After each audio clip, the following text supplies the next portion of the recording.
dinner for Tom Ross, and I left a little after midnight, and Tom was out back smoking cigars as I left. So it was it was a great event, and I want to thank everybody who was there and everybody who had a part in it. I would like to remind everyone to turn their cell phones off, and at this time, I'd ask Bill Webb to give the invocation.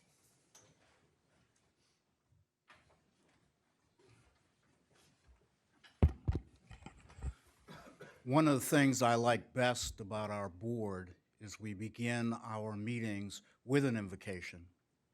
At the last meeting, my good friend Joe Knott treated us to a lecture. I'm not nearly as eloquent as he, so I would just invite everyone who would like to join me in the Lord's Prayer. Our Father, which art in heaven, hallowed be thy name. Thy kingdom come, thy will be done, on earth as it is in heaven. Give us this day our daily bread, and forgive us our trespasses, as we forgive those who trespass against us. And lead us not into temptation, but deliver us from evil. For thine is the kingdom, and the power, and the glory. Amen. Amen. Thank you, Bill. Wonderful. Secretary Perry, will you please call the roll? Chairman Bissett. Here. Vice Chairman Aiken. Here. Ms. Burris Floyd. Ms. Burris Floyd. Mr. Byers. Mr. Byers. Mr. Davenport. Here. Ms. Finnegan. Here. Mrs. Gage. Here. Mr. Goolsby. Here. Mr. Granger. Here. Mr. Hinton. Here. Mr. Holmes. Here. Mr. Hood. Here. Mr. Knott. Here. Mr. Codis. Here. Mr. Lampy. Mr. Lampy. Mr. Long. Here. Mrs. McNeil. Here. Ms. Maxwell. Here. Mr. Alex Mitchell. Here. Mr. Champ Mitchell. Mr. Champ Mitchell. Mrs. Nelson. Here. Mr. Parrish. Mr. Parrish. Mr. Pickett. Here. Mr. Powers. Here. Mr. Rippey. Here. Mr. Sloan. Mr. Sloan. Mr. Smith. Here. Mr. Souza. Mr. Souza. Mr. Sawasink. Mr. Sawasink. Mr. Webb. Here. Ms. Wiley. Here. Mr. Williford. Here. Mr. Chairman, we have a quorum. Thank you very much. The State Ethics Act took effect on January 1, 2007, and all the voting members of the Board of Governors are covered by the Act. Under the Act, you have a duty to avoid conflicts of interest and appearances of conflicts. Looking at the agenda for today's meeting, does anyone know that you have a conflict of interest or an interest that would give rise to the appearance of a conflict of interest? If so, let me know now. Mr. Chairman, under consent, items A and B. Okay, thank you, Mr. Aiken. Anyone else? As we begin the business portion of our meeting, I would like again to remind everyone of the board's expectations for conduct at our meetings. We ask that those attending today remain respectful of fellow attendees and the board. Those attending an official meeting may not engage in conduct that interferes with the rights of others to observe and listen to the proceedings. Any individual who disrupts the meeting will be asked to leave and may be subject to arrest, but I'm sure we're not going to have that today, so looking forward to a great meeting.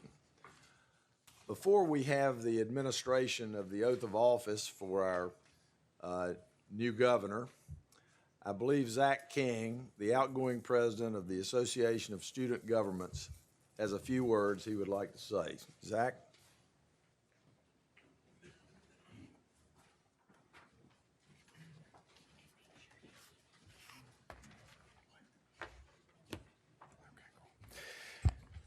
Well, thank you all. I hope I get through this without getting too emotional.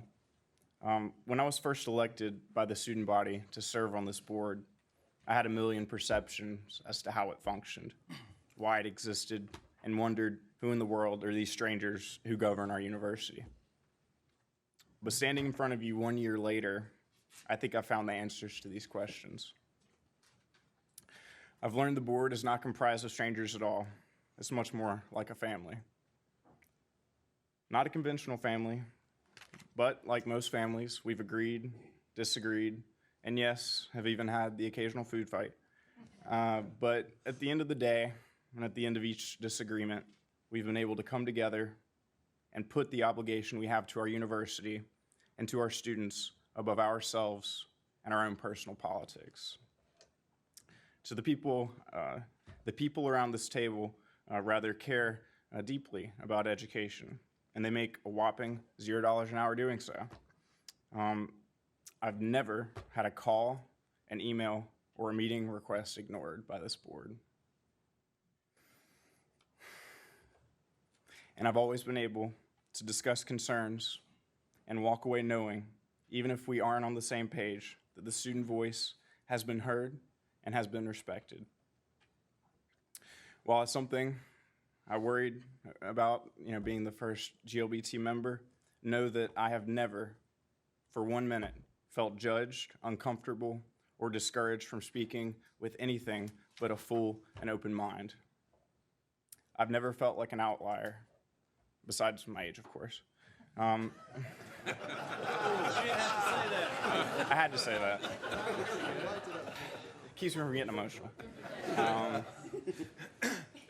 And the next point, I've said this repeatedly across our system through the past year, but the deteriorating mental health and wellness of our students, in my opinion, is the single toughest issue and most important issue we face today.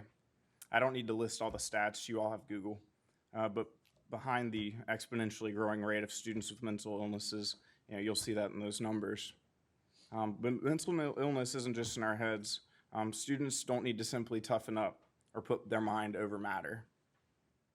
When a fourth of all students have been diagnosed or treated for a mental illness in the past year, we don't have just a problem, we have a mental health epidemic. And I know that this board knows this. Students have debt, a huge pressure to succeed, we are underslept, undernourished, and are too quick to pop a pill instead of taking that 40-minute jog.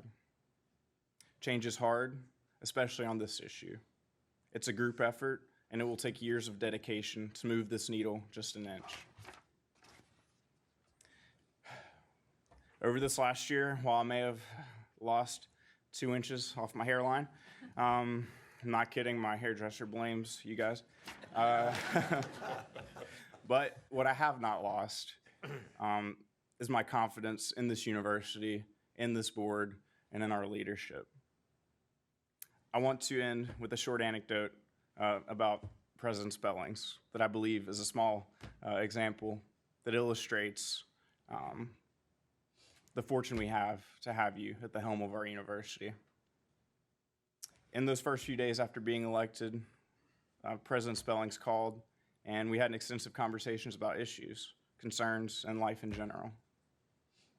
And on that call, I'll never forget this line. She said, "Zach, I don't just want to be your colleague, I want to be your friend." And you've become one. This showed me the true heart, humility, and graciousness behind our fearless leader. And if any of you have ever experienced her handshake, then wow, you'll know she's legit. It's impressive. I don't even have moves like that, Madam President. But I really believe that you have the ability to become one of the great leaders of this fine university. And I know that you will guide higher education into a whole new frontier. Everyone won't always be happy, but I can promise your skeptics will be far surprised by your successes, and the student leaders, especially, will always give you a fair shot and a fair shake, and will never judge you, except through your actions. So today, I leave with love and hope. My time serving students here has been the true highlight of my life, and I've grown tremendously because of it.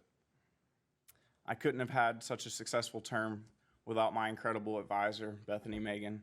She's been incredible. My cabinet at ASG, my chief of staff, Madeline Finnegan, my successor, and wonderful UNC System student body presidents, and every single one of the people you see in this room. And more than anyone, I owe it all to my family.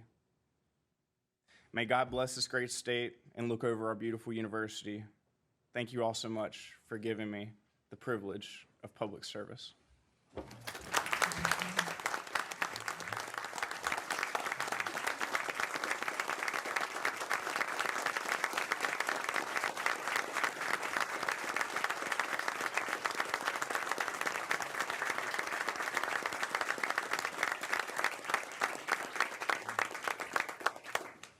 Thank you, Zach. I know I speak for the entire board when I say what a great pleasure it has been working with you past year, and I know we're going to be reading great things about you in the future. So good luck to you and keep up the good work. It is my pleasure at this time to welcome Madeline Finnegan to the Board of Governors. Madeline recently was elected to serve as president of the UNC Association of Student Governments, and in that capacity, she will be the ex officio member of the Board of Governors. Madeline is a student at North Carolina State University and is a Park Scholar. We are delighted that there are a number of special guests here today for Madeline, and they are her parents, Carla and Stephen Finnegan, who I believe are back here, and her grandfather, Thomas Finnegan, and her friend, Mr. Thomas Pulliam. Administering the oath of office today will be the Honorable Justice Robert Edmonds. Justice Edmonds is a graduate of the UNC Chapel Hill School of Law. From 1978 to 1982, he served as Assistant District Attorney in the 18th Judicial District in Guilford County. From 1982 to 1986, he was an Assistant U.S. Attorney for the Middle District of North Carolina. In 1986, President Reagan appointed him U.S. Attorney for the Middle District of North Carolina. He continued in that position through the administration of President Bush and in 1989, serving until 1993. From 1993 to 1998, he worked as a lawyer in private practice, handling state and federal criminal defense work. And in 2001, Justice Edmonds was elected Associate Justice on the North Carolina Supreme Court, where he continues to serve. Justice Edmonds, thank you for being here this morning. Will you please step forward to administer the oath of office? Madeline, will you and your mother and father and your grandfather please join us?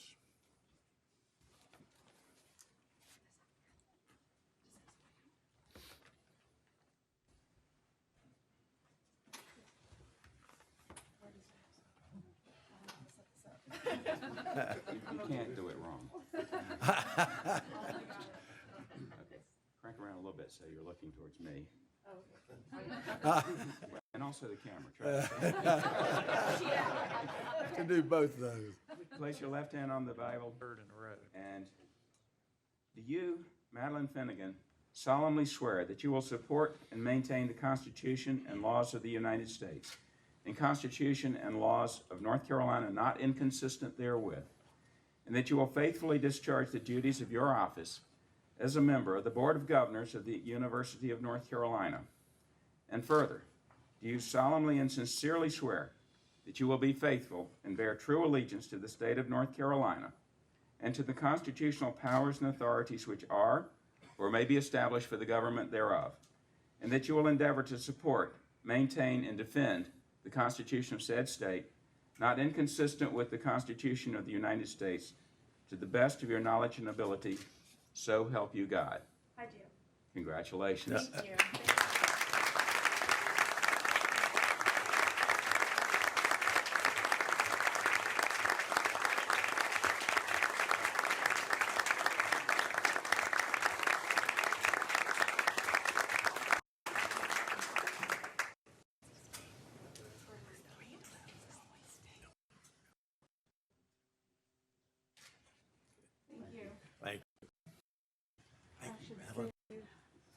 You can have at least 30.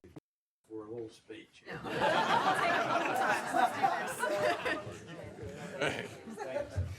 First, let me get you to sign this. Sure.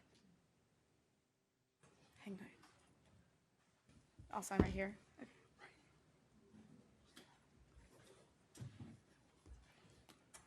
Thank you. Thank you.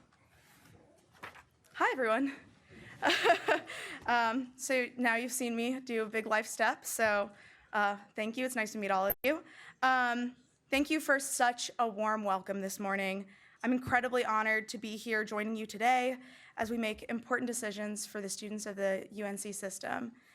I'm also especially honored and humbled to have been elected to represent the student voice on the board.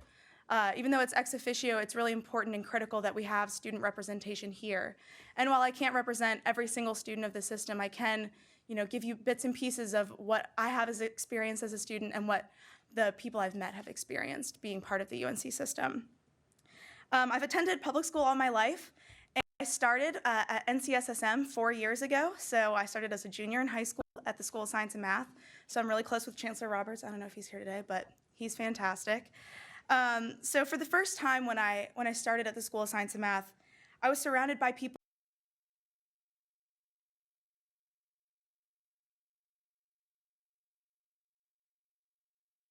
my parents can attest to. On our campuses and as a member of the Board of Governors this year, I hope to fight to strengthen and preserve all of the things that made me want to be a part of and contribute to the UNC system. This year, those focuses will probably be mental health, diversity, and voter mobilization. We're continuing the work of Zach and his team from last year on targeting ways that we can improve access to mental health services and decrease the stigma of getting help, which is incredibly important. It's also especially important to focus on the burden that's caused by rising tuition and student loan debts in our system, and I think that it's important we keep it in mind as we make decisions. The UNC Association of Student Governments and I also want to focus on diversity in our system. With regards to HB2, we will work to ensure the safety, comfort, and equality for our LGBTQIA+ students. We also plan to advocate for the needs of our historically minority-serving institutions and their students. In the face of concerns for reduced funding, enrollment, and graduation rates at these institutions, we hope to address root causes of disparity and work to preserve the diversity and heritage of these institutions. Lastly, in this ever-contentious election year, we want to focus on making the student voice heard on local, state, and national levels through civic duty. We're working to help establish and maintain on-campus early voting sites, and we'll be working with campuses to strategically register, educate, and mobilize students to the polls this year. These are the people that make up the future of North Carolina. So once again, I'm honored to be serving as the student voice this year. I know it'll be an incredibly important year for the board, and in difficult but very exciting times like these, I'm thankful to have the guidance of my parents, Stephen and Carla, my grandfather, Thomas, my fantastic advisor, Bethany, and all of the friends that came to see me here today. I'm also incredibly thankful to Zach King, President Spellings, members of the board, Chancellor Roberts and Chancellor Woodson, and Ann Lemon for your warm welcome. I'm looking forward to working with all of you for a better North Carolina. Thank you.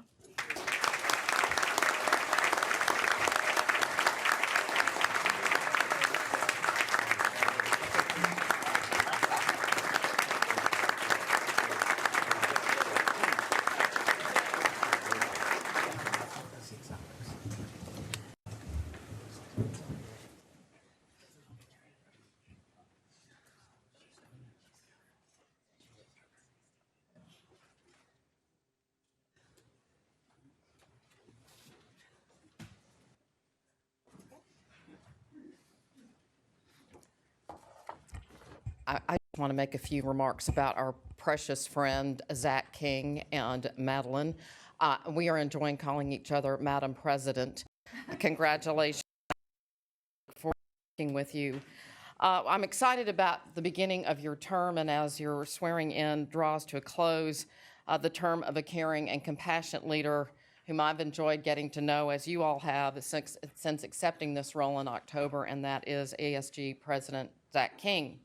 From our first conversation, which Zach mentioned a little bit about, Zach demonstrated his commitment to representing the needs of all of the system's students. He firmly communicated the expectations and concerns of students, but did so in a way that was kind and welcoming. I finished that conversation with a new ally and a sense of the aspirations students have for this university. I'm sure I'm not alone in this experience. Zach has almost certainly helped each of you better understand the needs of students, and it has done so in a warm, empathy-driven approach that inspired us all. His unique leadership style has without question paid off. The Association of Student Governments has greatly expanded its advocacy efforts in regard to mental health awareness and voter education. In fact, students were instrumental in helping pass the Connect NC bond in March, and they are already working to secure on-campus voting sites across the state for this fall's election. Zach is also a fierce advocate for the LGBTQ community, bringing to us the unique concerns of an important group of students. It is through a tremendous amount of work that Zach is able to accomplish so much. Somehow, he strikes the balance between his commitments as ASG president, his service on the Board of Governors, and managed to graduate. He even finds time to care for his beloved dog, Winston. Never was there a clearer picture of just how busy he was than last month when he left New York, where he had been participating in a meeting of the United Nations Security Council at 4 a.m. to join us here at a board meeting at 9.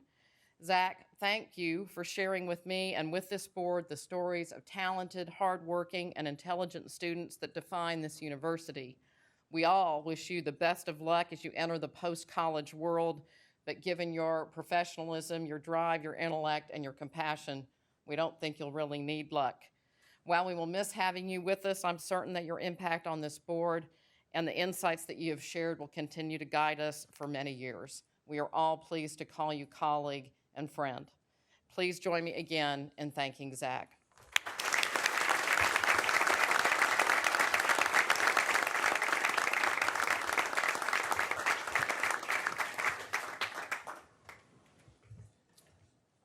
Thank you, President Spellings. And once again, congratulations to both Zach and Madeline.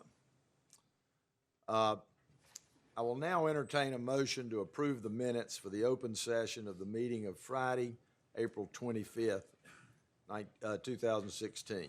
Move. Have a second? Second. All in favor indicate by saying aye. Aye. Opposed, like sign. Motion carries. I will now entertain a motion to approve the minutes for the open session of Wednesday, April 27th, 2016. Have a motion? Good. We have a motion and a second. Second. Any discussion? All in favor indicate by saying aye. Aye. Opposed, like sign. The motion carries. I will now entertain a motion to approve the minutes for the open session of the meeting of Tuesday, May 10th, 2016. Second. Motion is second. Any discussion? All in favor indicate by saying aye. Aye. Opposed, like sign. The motion carries.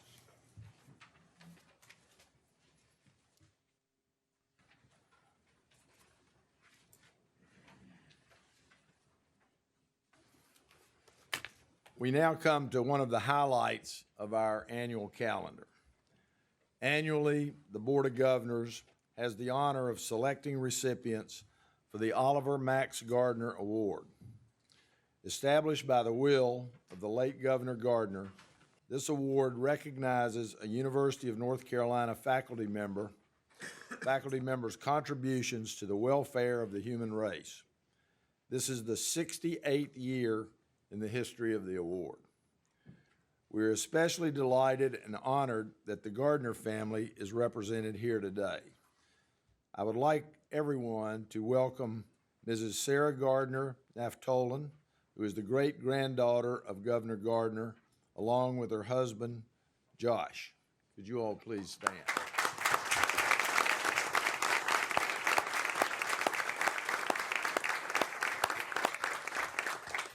Thank you very much for being with us here today.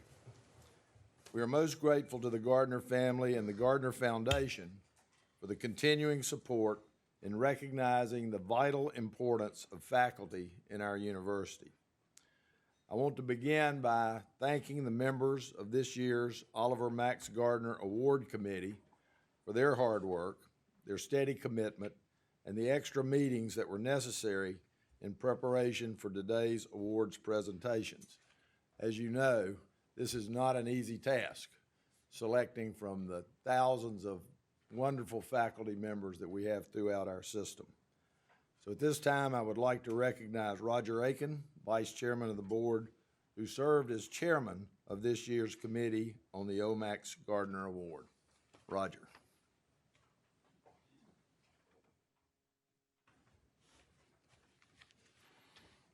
Thank you, Chairman Bissett, and good morning. On behalf of the Board of Governors and this year's committee, consisting of Governors Pearl Burris-Floyd, Alex Mitchell, Mike Williford, and myself, it is a privilege to introduce the recipient of the 2016 Oliver Max Gardner Award. After careful consideration of many qualified nominees, the committee chose 2 recipients for this year's honor. The first recipient is Dr. David Allen Shapiro, the Robert Lee Madison Distinguished Professor of Communication Sciences and Disorders at Western Carolina University. We are very pleased that several of Dr. Shapiro's relatives, friends, and distinguished colleagues are with us today. You honor us with your presence. Please stand to be recognized as I call your name. Mrs. Kay Shapiro, Dr. Shapiro's wife of 32 years. Their daughter, Sarah, a 2007 graduate of UNC Chapel Hill. Their son, Aaron, a 2010 graduate of North Carolina State University. I bet they have fun during ball games. Dr. Shapiro's sister-in-law, Ms. Kimberly Doherty, and her husband, Dave Doherty. Mrs. Barbara Clark, a close friend of the Shapiro family, and by the way, also a University of North Carolina Chapel Hill alumni. Mrs. Sandra Ulrich, a former colleague. Dr. Mary Sue Pickering, a former colleague and mentor. Dr. Gurney Chambers and his wife, Ann Chambers. Dr. Chambers is the former dean of Western Carolina University's College of Education and Psychology. And the wonderful staff members from Western Carolina, would you please stand to be recognized?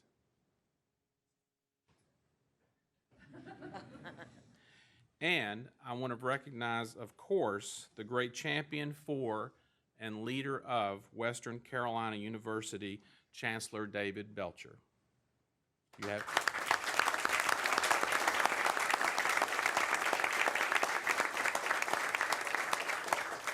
We are very glad that each of you could be with us on this special day. Imagine being unable to communicate. People with speech and language disorders are challenged on a daily basis to be heard, whether by their families, their workplace colleagues, or anyone else they encounter on any given day. For over 35 years, Dr. Shapiro has prepared clinicians to work in the field of speech, language, pathology, and particularly to work with people who stutter and with their families. He has provided instructional workshops locally throughout North Carolina, nationally and internationally. His work has both saved lives and changed lives through service and research. He has been a mentor to patients and students. He has built bridges between communities and nations for the sake of improving care worldwide. Dr. Shapiro has empowered the voice of countless individuals who stutter all over the world, enabling them to take an active role in what many believe is the essence of humanity, communication. As Dr. Shapiro stated, communication is what sets us apart as human beings, and our story is the universal story of human triumph. Throughout his textbook, numerous publications, and very long career in education, Dr. Shapiro's experience and the impact that he has had on patients and professionals around the world embodies all that this award stands for. Now, please join me in viewing a short video to introduce you to Dr. Shapiro and his amazing work.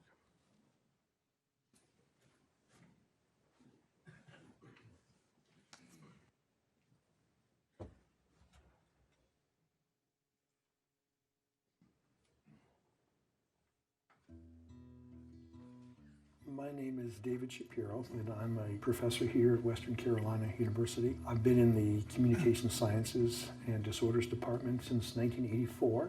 My motivation for being a speech language pathologist now for 39 years is both professional, but it is, as you say, it is quite personal.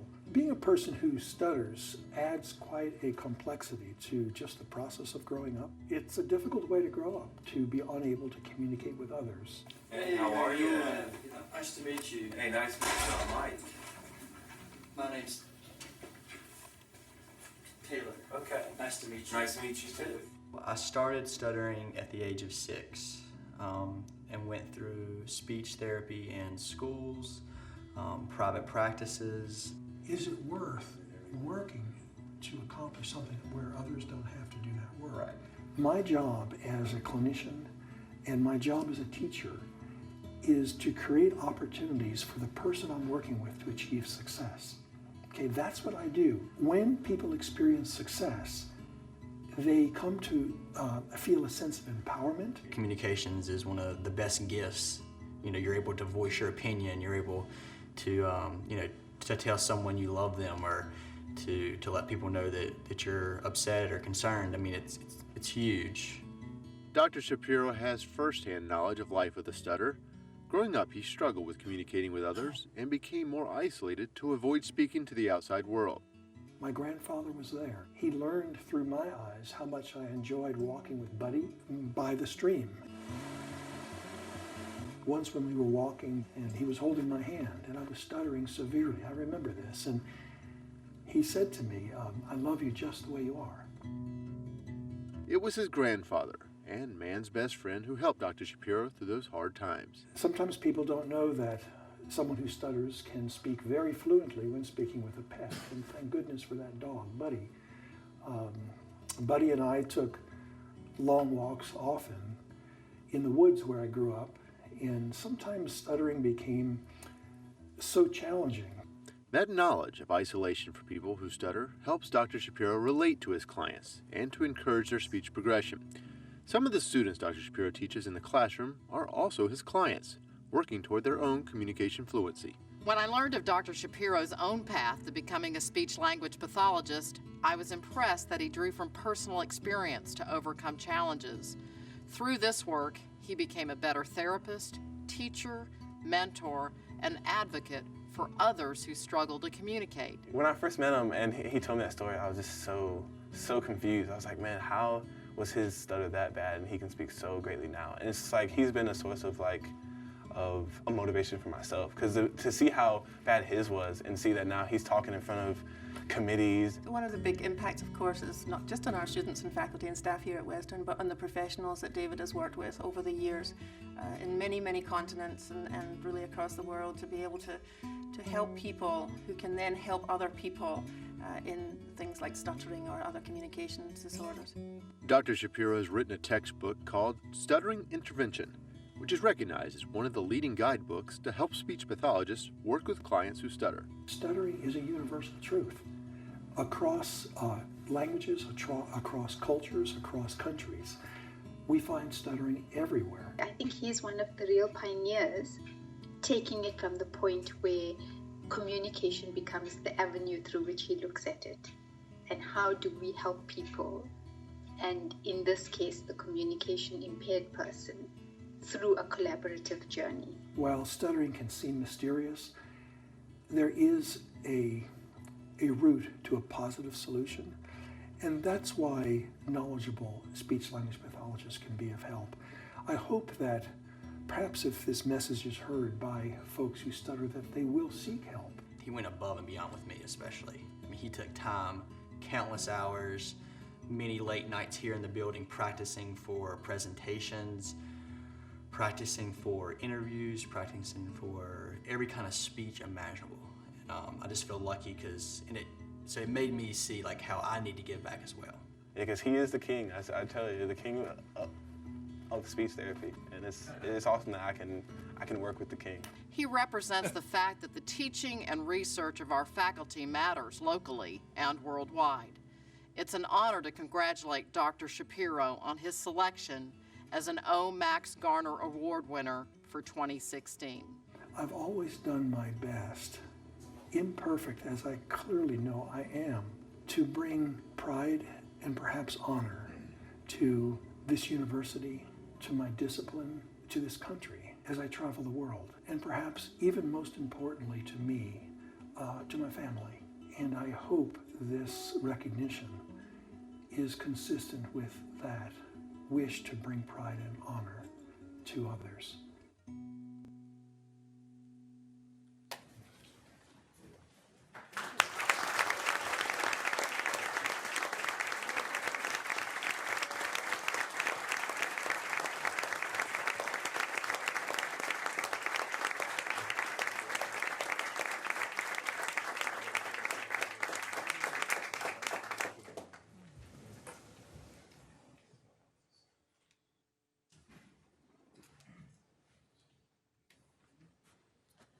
Dr. Shapiro, could you join us at the podium?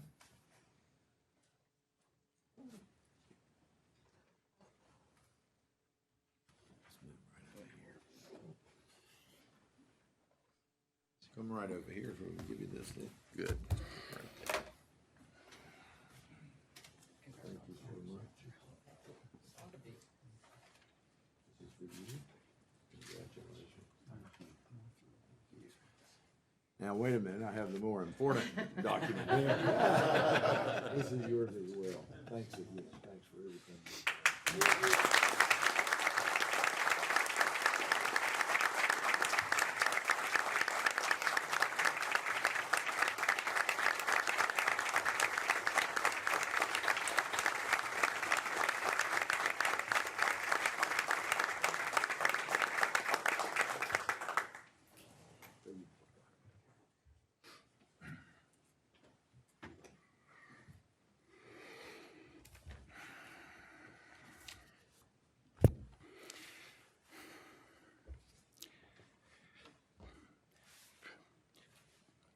President Spellings, Chairman Bissett, members of the Board of Governors, members of the Gardner family, Chancellor Belcher, distinguished friends and family, good morning.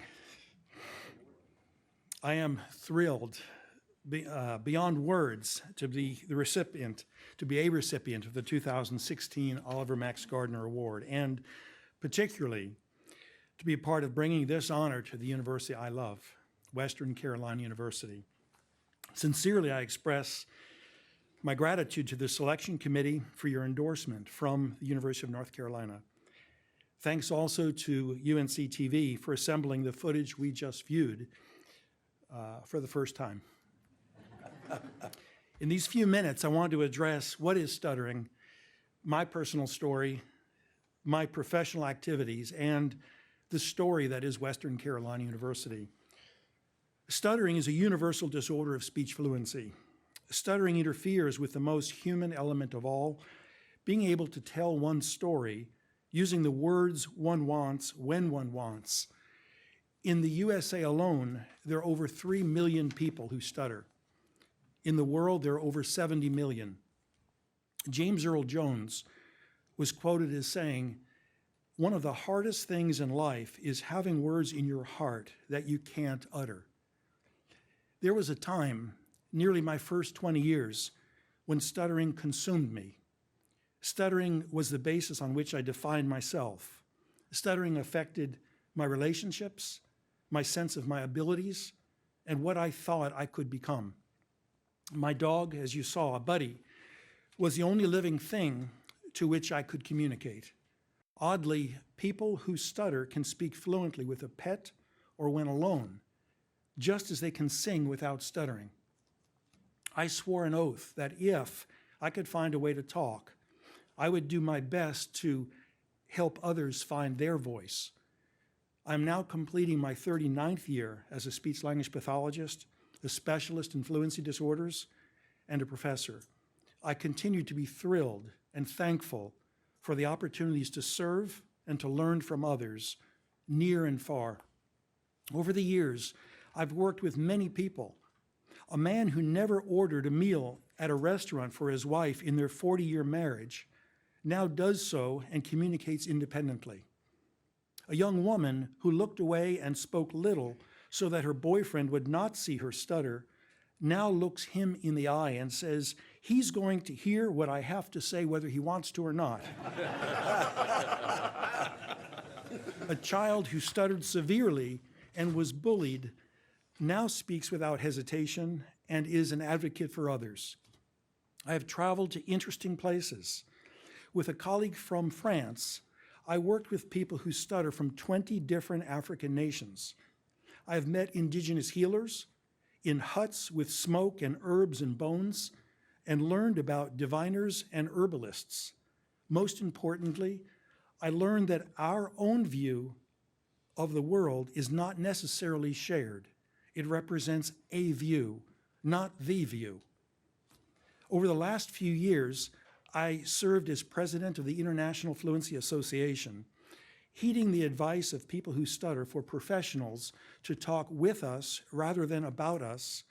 We coordinated a World Congress on Fluency Disorders where people who stutter and professionals gathered from 6 continents to share and to learn.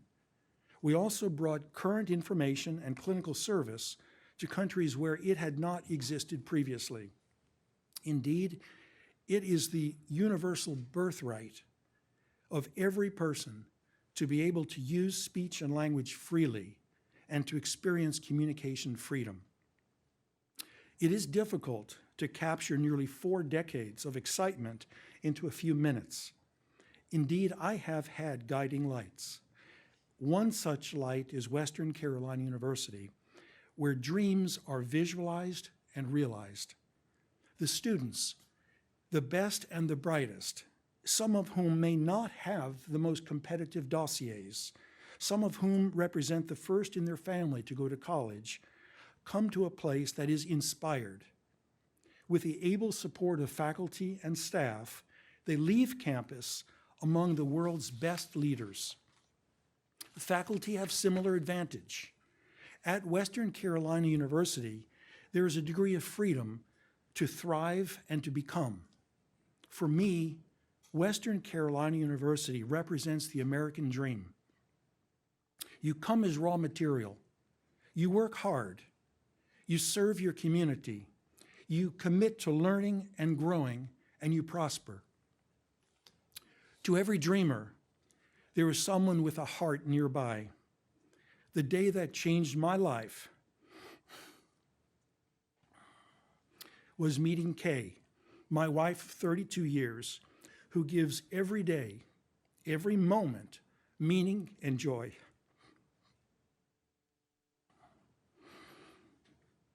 That girl is my home. Our 2 children, Sarah and Aaron, are among my best teachers and sources of pride. Others who traveled here to share this moment all have nurtured me and guided me to make the right decisions. I can only offer my thanks. To receive this award is a dream beyond my imagination. Throughout my life and my work, I hope I have been successful in bringing honor and pride to my university, to my professional community, to people with fluency disorders worldwide, and particularly to my family. I believe that I would have brought pride to my grandfather, Joseph Lyman, who was an immigrant from Russia. He and all of you have encouraged me to dream, to work, and to serve. I will continue to do my best to bring pride to the legacy and to the family of Oliver Max Gardner, and always to give a voice to those who are silent. Thank you so much.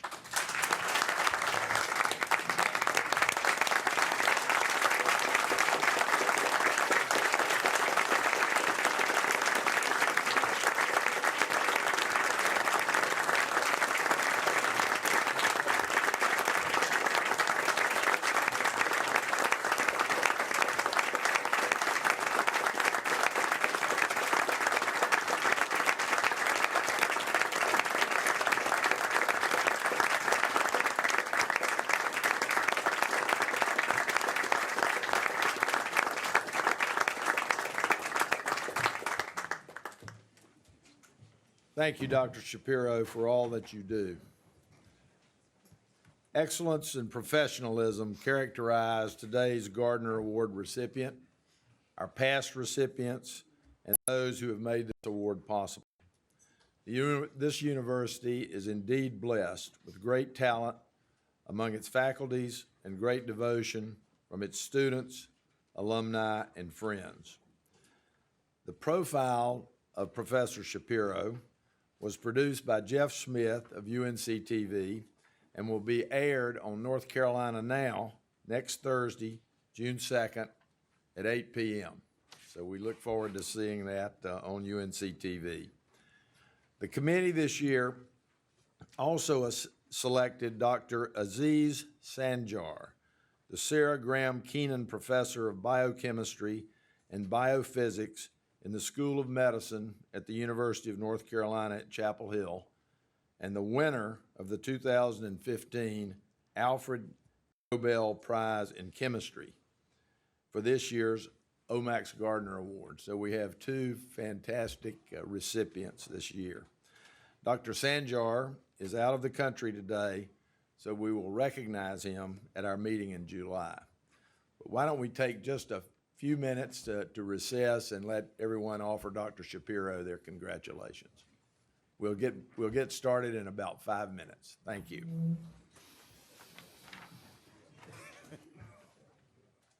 Beautiful. Touch my heart. It's just. What's that? I enjoyed this one. I know, let me hand it to you at the minute.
one other person I wanted to recognize before we get started, and that's Ed Broadwell, who is a former member of the Board of Governors and is now the chairman of the Board of Trustees at Western Carolina. So Ed, thanks for being here. See, there is life after the Board of Governors.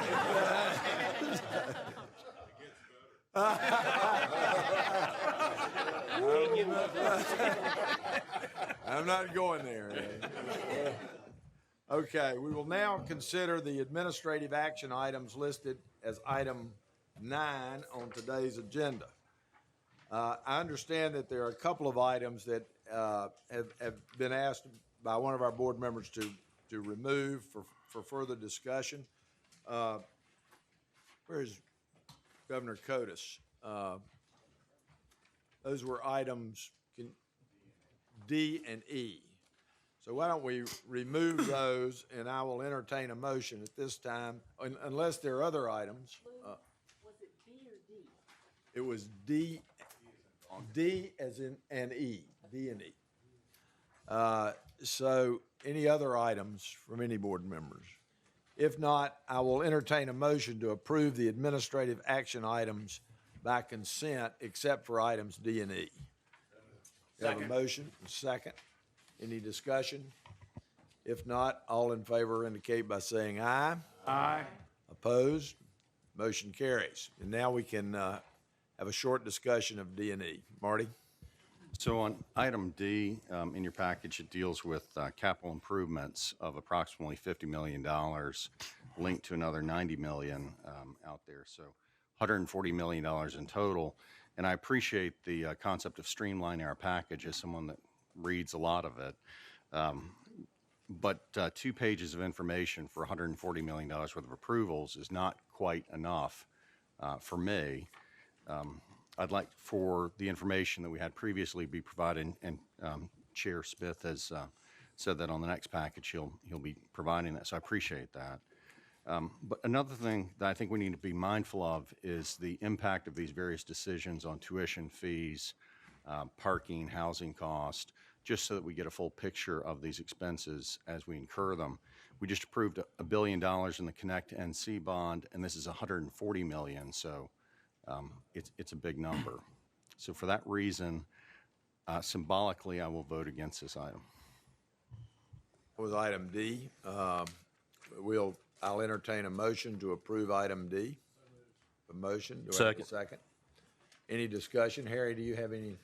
No, I mean, Marty makes great points as always, and I think it's contingent upon us to understand these things go through multiple layers of approval before they get to the Board of Governors, and I have a tremendous amount of respect for that process. When you look at the campus level, incredible, capable Board of Trustees, GA vets this stuff out, and then it gets here. So, all these projects are great projects for the campus. I think we understand the investment and the economic impact the campuses make.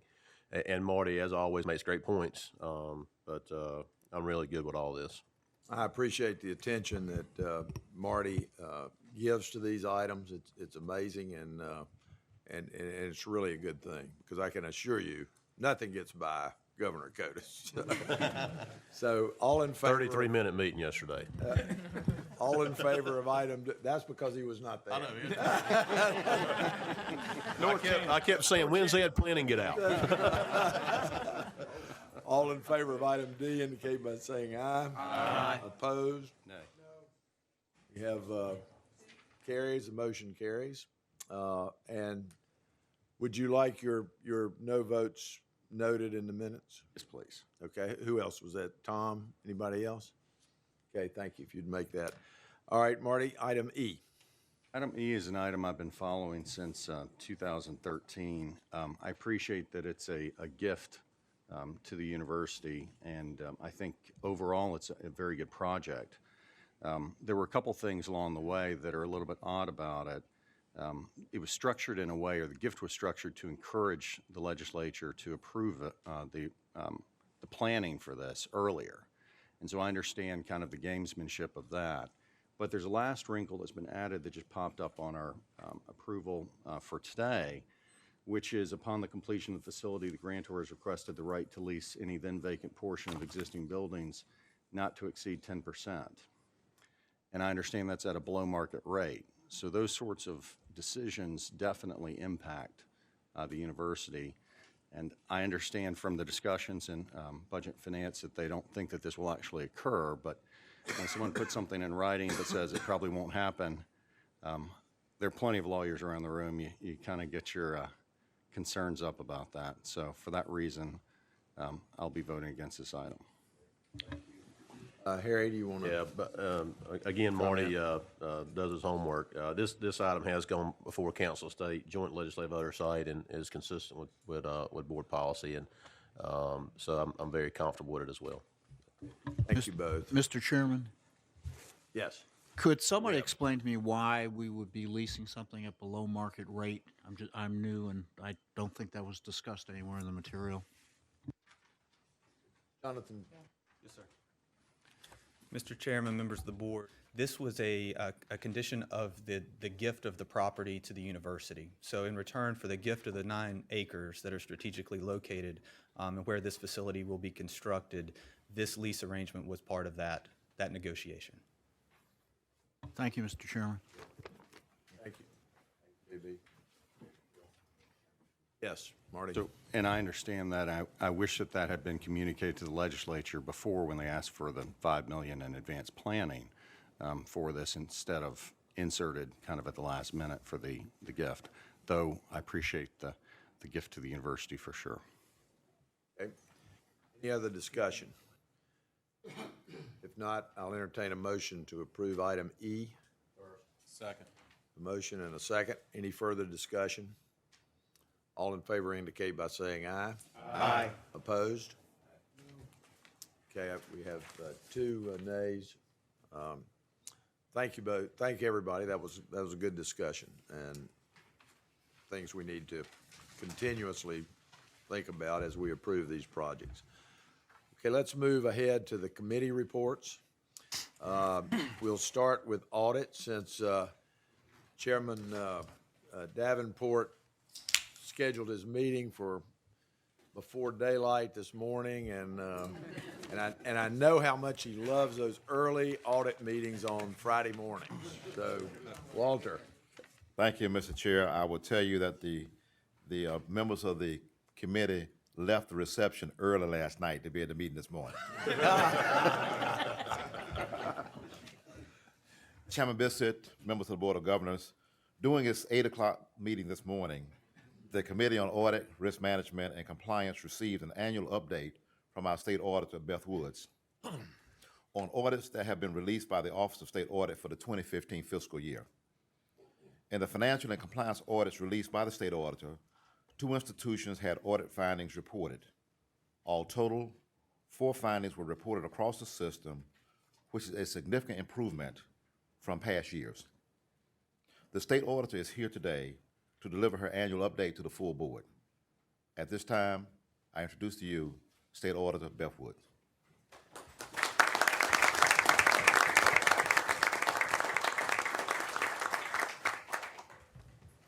Good morning, Mr. Chairman and members of the board. Mr. Chairman, I must say that earlier when you stood up here and said that you were going to get into the biggest highlight of the annual meeting, I just knew you were getting ready to introduce me and my audit report. I was a little dismayed to be out, see I was going to be upstaged by that award. The State Auditor's Office did complete its audits for the fiscal year June 30, 2015. We were, I'm glad to say, we finished all of the financial statement audits for the 16 universities by December 31st for all 16 universities except 1. So that is a great improvement over when I became state auditor back in 2009. We were issuing 2 by December 31st, and now we have gotten to where we're releasing all of them, other than just the 1 this year.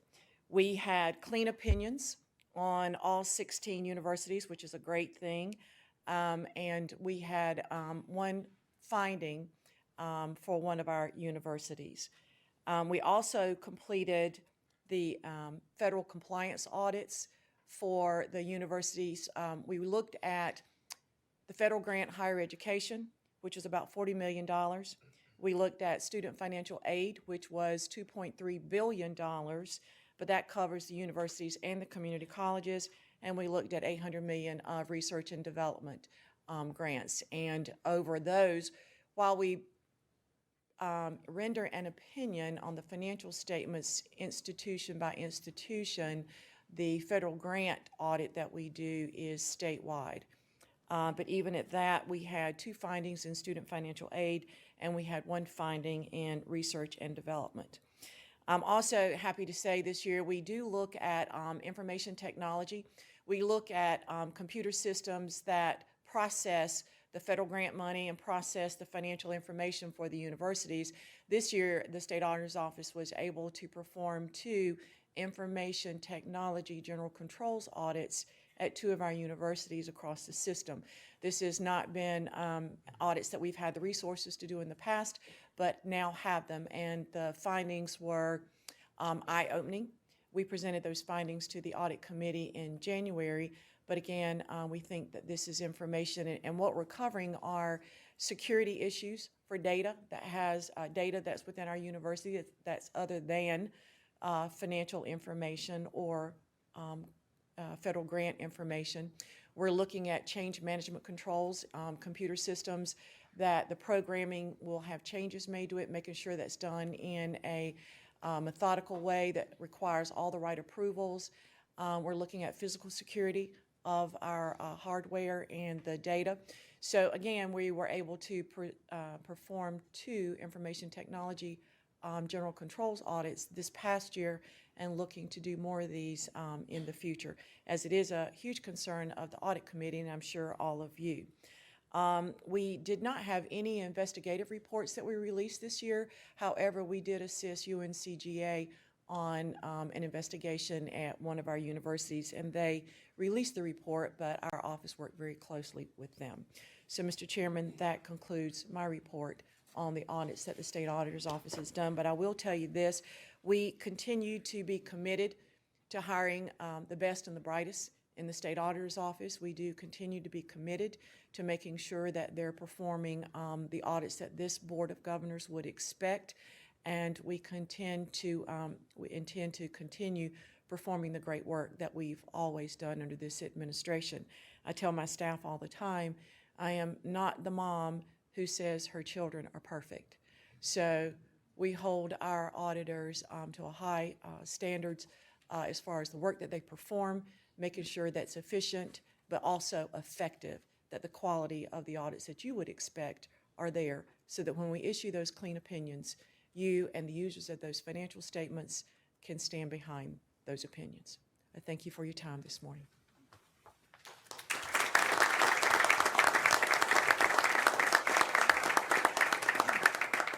Thank you, State Auditor Wood.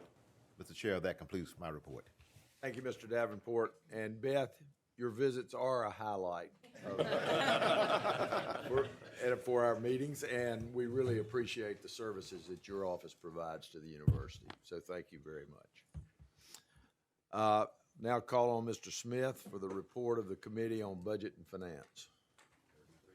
33 minutes. Champ was on vacation. Marty was in ed planning. You think that was planned? It was not planned, Marty. Thank you, Mr. Chairman. Chairman, Committee on Budget and Finance, and Board of Governor members. During this meeting yesterday, the Committee on Budget and Finance received an update on the 2016-17 budget by Associate Vice President Andrea Poole. In addition, Ms. Poole gave a report on the amount of need-based aid from tuition and the latest versions of campus tuition bill statements. A summary sheet of need-based aid funded from set-aside tuition and the institution's tuition bill statements were also reviewed. Associate Vice President Michael Vollmer presented the 2014-15 UNC Consolidated Financial Report. I've said it and I'll say it again. If you haven't looked at it, take the time to. It's really great. Scott, who is on the live feed, when we first got on, I kept saying, "Where's the financials?" And just incredible job by JP and his team.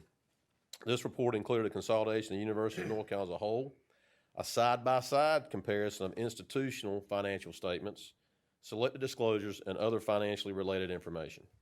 The committee then received an information report on the policy review project in which the Committee on Budget and Finance will be responsible for policy deregulation in the areas of capital construction, real property, and contracting. The Committee on Budget and Finance will consider the revisions to be presented by the President's staff and make appropriate recommendations to the Board of Governors. This will be considered over several meetings, but is expected to be completed by December 2016. In order to improve the efficiency of the Board of Governors Committee meetings, on Monday, the Budget and Finance Committee held a meeting by conference call to consider and address routine administrative and transactional items. The items approved at the meeting were on consent agenda, approved earlier today. Thank you, Chairman Bissett. This concludes my remarks. Thank you, Mr. Smith. That's very good. 3 minutes. Call on Mrs. Nelson for the report of the Committee on Ed Planning Policies and Programs. Thank you, Mr. Chairman. During the Ed Planning meeting yesterday, we heard from Leslie Boney, a report on the Global Certificate Initiative. The International Program Subcommittee of the Board recommended in 2015 that UNC institutions explore strategies to increase the number of students graduating with a set of courses and experiences that would result in their being more globally ready upon graduation. This global certificate would be an example of a stackable credential, which we heard about yesterday. The committee heard a proposed revision to Policy 700.1.1 regarding minimum admissions requirements. The College Board has deployed a revised version of the SAT, resulting in a scoring shift. In order to maintain the equivalent minimum SAT score, a technical correction is required to clarify that the minimum required score will be an 800 on the old version of the test or the equivalent on the new version. The committee recommended this amendment as presented, and it will be on the consent agenda at the next Board of Governors meeting. Dr. Elisa Chapman presented an update on the implementation of the board's recommendations on teacher and school leader quality. As a reminder, the university meets approximately 40% of the state's need for 10,000 new K-12 teachers per year. And despite our state's continuing population growth and increasing demand for teachers, our schools of education have seen a 30% decline in enrollment since 2010. In collaboration with UNC's 15 schools of education, the Academic and University Programs Division is emphasizing greater public accountability, research-based approaches, increased collaboration, expanded and enhanced clinical practice, increased use of valid teacher performance assessments, strengthened recruitment and selection of prospective students, and improved support for early career educators. Finally, licensure and degree programs approved on our Monday conference call were on the consent agenda approved earlier today. Thank you, Mr. Bissett. This concludes our report. Thank you, Anna. Now call on Mrs. McNeil for the report of the Committee on University Governance.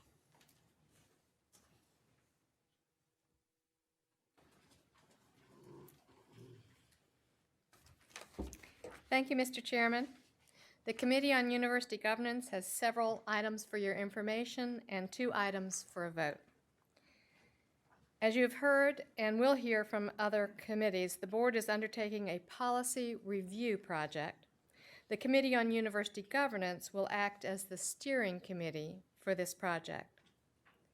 The committee will coordinate technical corrections and updates to the UNC policy manual, involving other standing committees as appropriate for the subject matter. In support of that goal, the committee today voted to recommend a revision to Policy 100.2, adoption of the policy manual, rescission and prior policies and promulgation of policies. It's a lot of policies. A copy of the red line policy is in your notebook and will be on the consent agenda for the July 29th meeting. The committee has 2 items that require a vote. UNC Press has 3 positions on its Board of Governors for 5-year terms ending June 30th, 2021. According to its bylaws, the press BOG creates a nominating committee and submits a slate to Chancellor of the Chancellor of the UNC Chapel Hill, who then transmits it to the UNC system president, who presents it to the UNC Board of Governors. It's very clear. Following the recommendation of UNC Press, UNC Chapel Hill Chancellor Folt, and President Spellings, the Governance Committee recommends one new appointment: Dr. Elizabeth Engelhardt, John Shelton Reed Distinguished Professor of Southern Studies at UNC Chapel Hill, and two reappointments: Dr. Eric Muller, Dan K. Moore Distinguished Professor, UNC School of Law, UNC Chapel Hill, and Dr. Linda K. Hanley Bowden, William Neal Reynolds Professor of Biochemistry, North Carolina State University. All three appointments are effective July 1st, 2016 for 5 years, and their resumes are in your folders. This requires a vote. Thank you. You've heard the committee's recommendation. Any discussion? If not, all in favor indicate by saying aye. Aye. Opposed? Motion carries. Thank you. UNC TV has 5 vacant positions on its boards of trustees. On behalf of the Governance Committee, I recommend the reappointments of Donald Coleman and William Mance, and the new appointments of Joel Butler and Cully Tarleton. All 4 appointments are effective July 1st, 2016 for 4 years, and their resumes are also in your folders. Thank you. You've heard the committee's recommendation. Any discussion on this item? If not, all in favor indicate by saying aye. Aye. Opposed? Motion carries. Thank you. And to close, I want to thank all of you once again for giving greetings at the graduation ceremonies in these past few weeks. They are such wonderful, positive, happy events, and it is very important to our campuses that the board be part of their ceremonies, and more important, that we recognize the absolutely great faculty who this time around received those teaching awards that were totally a wonderful thing to have. So thank you, Mr. Chairman. This concludes my remarks. Thank you very much, Joan. Now call on Mr. Powers for the report of the Committee on Public Affairs.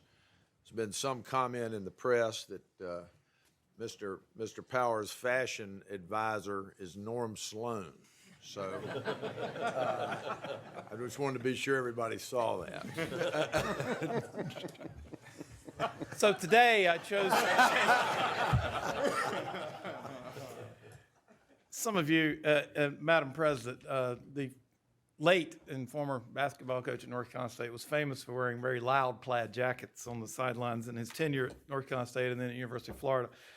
But so today I chose to wear something very light and summery in celebration of a transparent, free, and unbiased press, as symbolized by my friend Ray Gronberg from the Durham Herald Sun. So Ray, thank you very much for representing the press well today. I also want to take a quick moment to again say congratulations to Madeline Finnegan and welcome her aboard. I've had a chance to talk with Madeline on several occasions. Really excited about working with her. You've got very big shoes to fill from my friend Zach, whom I've really enjoyed working with, but you're going to be a great addition. And if you'll allow pardon my momentary lapse into partisanship, I will say it is the 3rd straight Board of Governors member who is a student at the North Carolina State University. So evidently, Chancellor Woodson has discovered the right leadership plan over there. So, Mr. Chairman, during the meeting yesterday, the Committee on Public Affairs received updates on the state of the legislative session as well as the federal legislative session. The Committee on Public Affairs heard from the VP for State Government Relations, Drew Moretz, about the status of the state budget. Since our last meeting, the legislature has been working at a breakneck pace.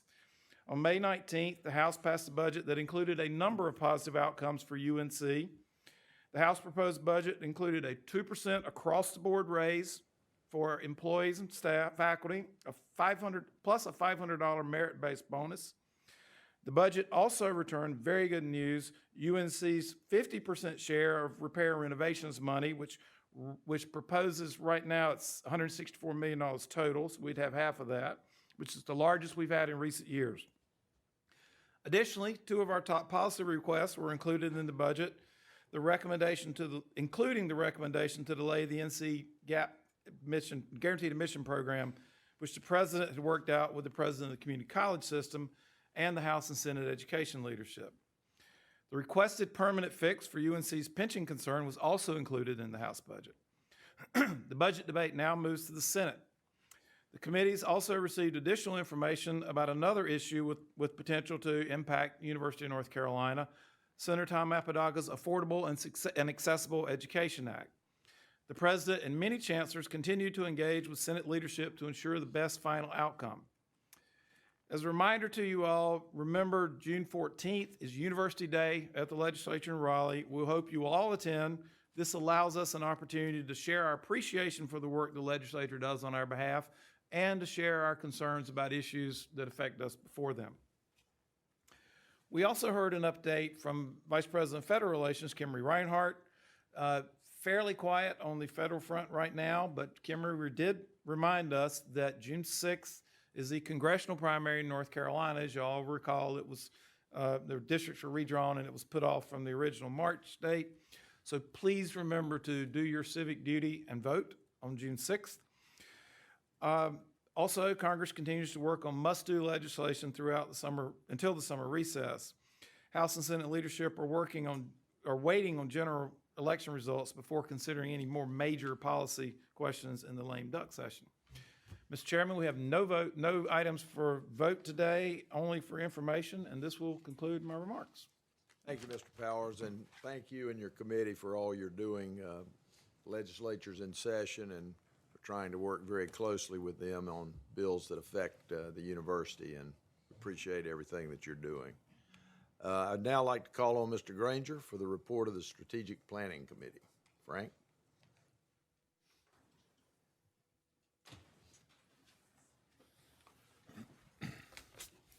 Good morning, Chairman Bissett and Board of Governors members. It is a meeting on Tuesday, May the 24th. The Strategy Planning Committee reviewed a work plan and calendar designed to guide the strategic priorities process. President Spelling discussed several overchanging events for the activity. Highlight of this work plans included reinforcing the 5 consensus themes as the foundation, engaging chancellors and other university stakeholders, using Board of Governors standing committees as the vehicle for generating goals, actions, and metrics related to the theme, using consistent template to build our theme. Recommendations: provide a timeline of major activities and deliverable for the 2016-17 Board of Governors meeting. UNC General Administration staff will be holding a workshop for committees, chairs, chancellors in June to discuss work plans, parameters, and explanation in the more detail. This work is critical to developing our 2017 budget and legislative policy priorities. At this time, on behalf of the Strategy Planning Committee, I move that the Board of Governors approve the work plan and calendar that is included in your folder. Thank you, Mr. Granger. You've heard the report of the committee. Any discussion? If not, all in favor indicate by saying aye. Aye. Opposed? Motion carries. Thank you, Frank. Mr. Chairman, we look forward to working side by side with the President of Spellings and the chancellors at the entire university community and developing the best higher education strategy plan in the nation. Thank you, Chairman Bissett. This concludes my report for today. Thank you. Thank you, Frank. This time, I'd like to call on Mr. Long for the report of the Special Committee on Military Affairs.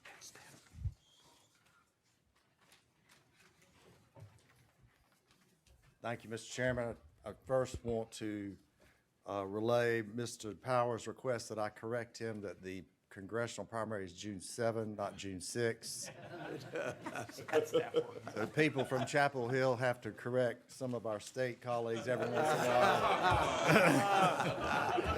while. They're not very good Chapel with Hill numbers. grad wrote this. Thank you, Mr. Chairman. Chairman Bissett and Board of Governors members and guests. During its meeting yesterday, the Special Committee on Military Affairs reviewed the actions taken by the committee since its formation in June 2013. As a special committee, it has a term of 1 year, but that term has been extended twice, and so the committee has now been in operation for 3 years. The committee is now drafting its final report, and at the meeting yesterday, the committee reviewed the implementation of the board's policy on military student success, which was adopted in 2013, and the efforts of several campuses to implement that policy. That included yesterday an informational report from Chancellor Frank Gillum on the efforts taking place at UNC Greensboro, including the award of academic credit for military training, such as credit for training in their nursing program. And Chancellor Gillum relayed how service personnel are enhancing the educational experience of other students. The committee also received an informational report from Anne Marie Bell, Director of UNC Wilmington's Onslow Extension Site, and Bill Kozinski, Director of Military Affairs, both of them at UNC Wilmington, on the efforts taking place at UNC Wilmington to support military-affiliated students, including the development of veterans lounges, a lounge, and development of academic programs for soldiers at Camp Lejeune. Also yesterday, UNC Chapel Hill trustee Haywood Cochran reported that space has been attained in Chapel Hill for a veterans center at that university. The committee chairman, that was me, reported that President Spellings intends to hold an annual conference of military affairs representatives from each campus, and she has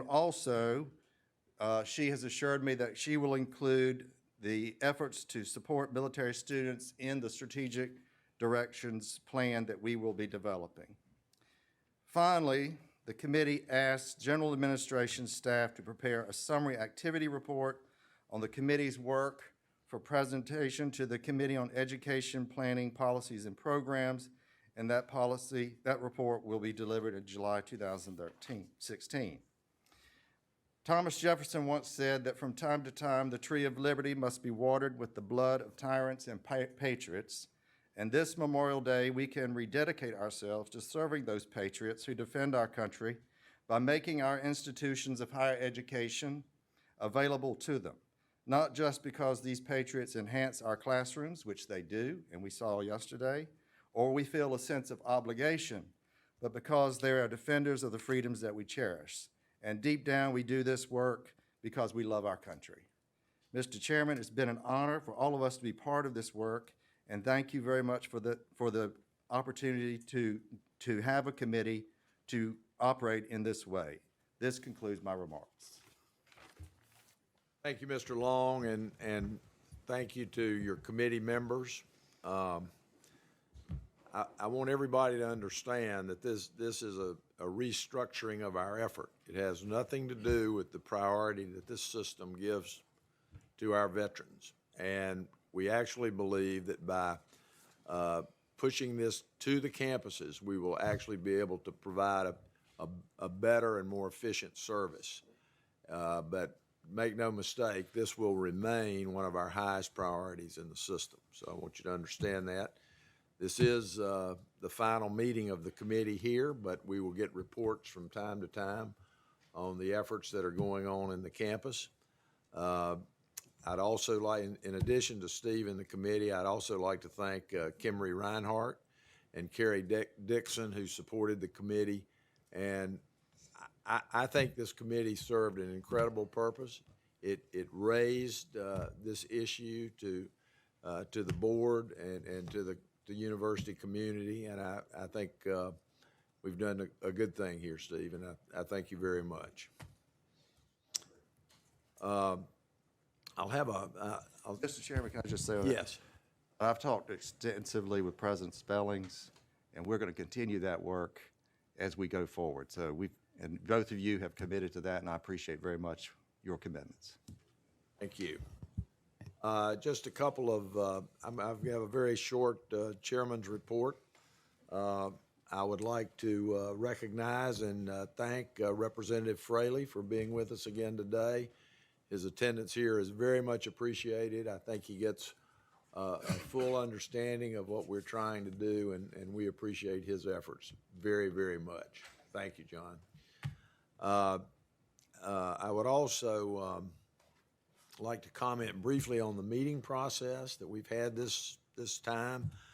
I personally think it's been very productive. I thought our session yesterday was very good and incredible, and if we can continue to do that and incorporate what we learned from those sessions into our strategic planning process, we're going to be a long way down the road, and that's what this board said we wanted to do. We wanted to spend more time on the big issues, and I think we've done that, and I think not only are we're going to be more productive, but I think it's going to be a more enjoyable experience for our board and for the staff and for our chancellors. So thank you all very much for participating in that. I'm sure we'll be tweaking it as we go down the road, but I thought our first meeting was great.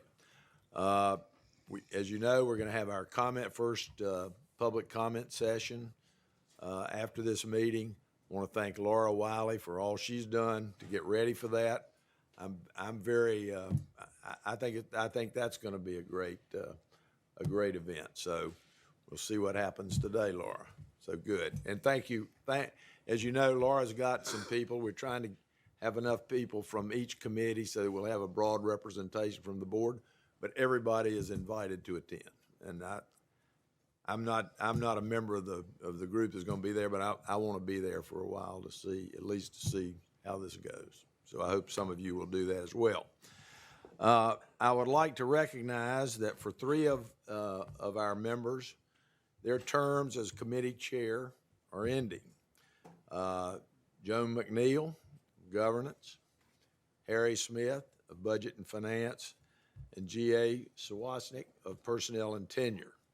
And I want to thank you all for your service. They've served their 2 years, and under our policy, that's the limit. But we will expect you to be continuously involved in the operations of those committees as we go forward. But you've set a high bar for the next group of committee chairs. In the next several weeks, I, in conjunction with Vice Chairman Aiken and Secretary Perry, and in conjunction with all of you, I'm trying to get around and talk to everybody to see what your interests are for the next year. So we will be trying to get these committees in place by mid-June because of the horrendous schedule that the president has put us on. And so, you know, I thought this when I watched some of the others. When I watched Hannah, she did it so easily. It was such a simple thing. But now that I've had to look at the code and the policy, it's a much more difficult process than you could ever imagine.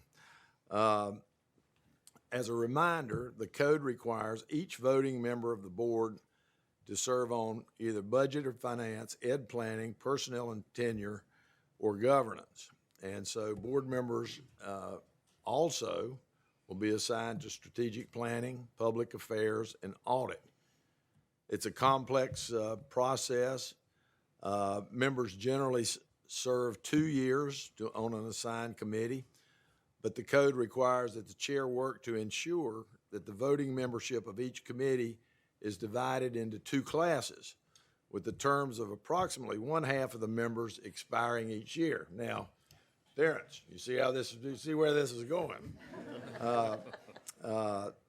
To achieve balance and efficiencies in the committee system, the code provides that the chair may appoint members to one-year terms or reassign members who have served 1 year of a 2-year term. I've been trying to speak with all of you. I haven't gotten around to everybody yet, but believe me, I will. And we'll talk about your preferences, and I'll hope to come out of this process unscarred, so, although I doubt it. But I'm going to try to get Secretary Perry and Vice Chairman Aiken to explain the policy to me, and then I'll proceed with that. President Spellings, I believe you have a couple of people who you wish to recognize. Thank you, Mr. Chairman. I rise to recognize our 4 presidential interns for the 2015-2016 academic year: Brooks Artis, Paige Marley, South Moore, and James Whalen. Will you all please stand?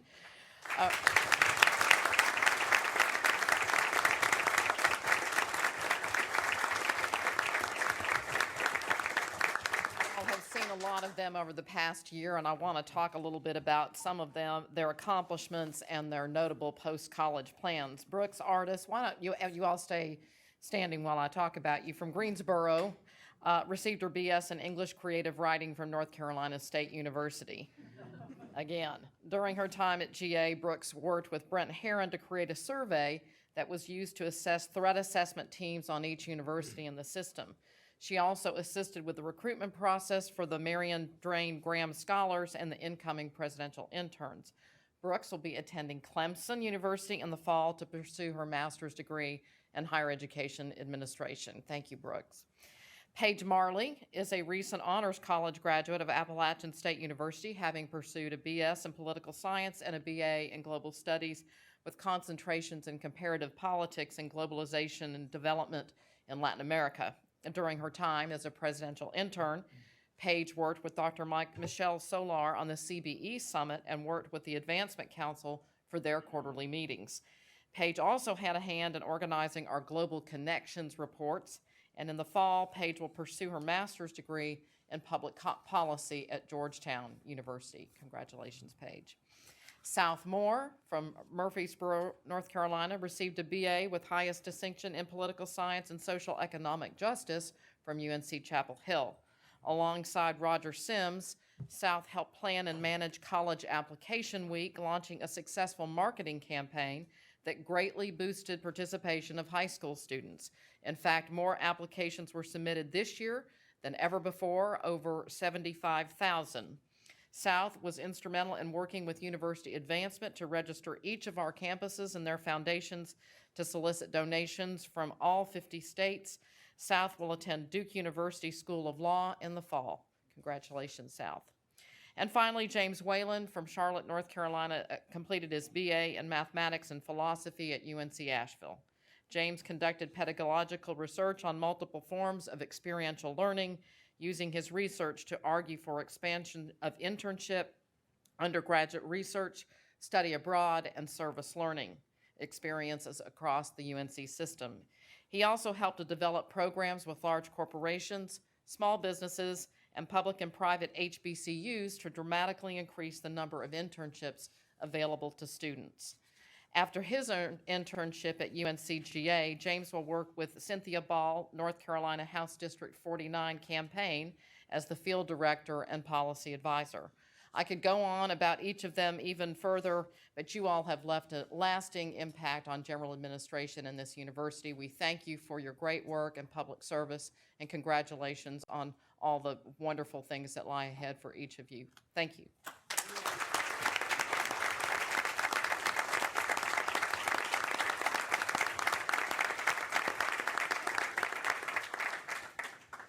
Thank you, President Spellings. I would also like to recognize some special guests in the audience. The 2016 class of Marion Drain Graham Scholars. This prestigious program, which is in its 4th year, was founded by the Frank Porter Graham family to honor the senator's wife, Marion. In keeping with the values held so deeply by the Graham family, the program offers recipients the opportunity to explore issues facing higher education while serving North Carolina and developing the skills that define truly courageous leaders. In addition to completing a 6-week internship at a state agency, scholars spend time learning about key issues in higher education in the UNC General Administration's offices, on the campuses of our constituent institutions, and even from policymakers in state and federal government. The program concludes with each scholar giving a capstone presentation that combines independent research with the experience they gained during the internship. These 6 scholars have been chosen from amongst the brightest, most public service-minded students in our system, and they are an impressive group. So I would like for them to stand as I introduce them. Kelly Forbes. Kelly. There's Kelly. A rising junior at East Carolina University, studying nursing, and an East Carolina scholar. In addition to her coursework, she serves as a lead chemistry tutor at the Pirate Academic Success Center and works as a certified nurse aide. Kelly will be working at the NC State University Institute for Emerging Leaders. Kelly, congratulations. Ashley Lawson, a rising junior at North Carolina State University, where she is a secondary mathematics education and mathematics double major and a Park Scholar. A lot of Park Scholars around here. She is a researcher at the SMART Collaborative, an interdisciplinary team of educators working to make schools places where students want to learn. She is also director of a hip-hop group. I didn't know about that. And a dance instructor at a studio in Raleigh. Ashley will be working at the North Carolina Department of Public Instruction. Congratulations to you, Ashley. Clifford Parker, a rising senior and business administration major at Fayetteville State University. Clifford is a student assistant to the Vice Chancellor for Student Affairs and is president of his campus chapter of the Alpha Phi Omega fraternity. He will be working at the North Carolina Community College System. Clifford, congratulations to you. Kiana Rivers, a rising senior studying criminal justice at Elizabeth City State University. She is the president of the ECSU chapter of the NAACP and is a vice president of the NAACP Youth and College Division. This past year, she served as a residence advisor and president of her junior class. Kiana will be working at the State Education Assistance Authority.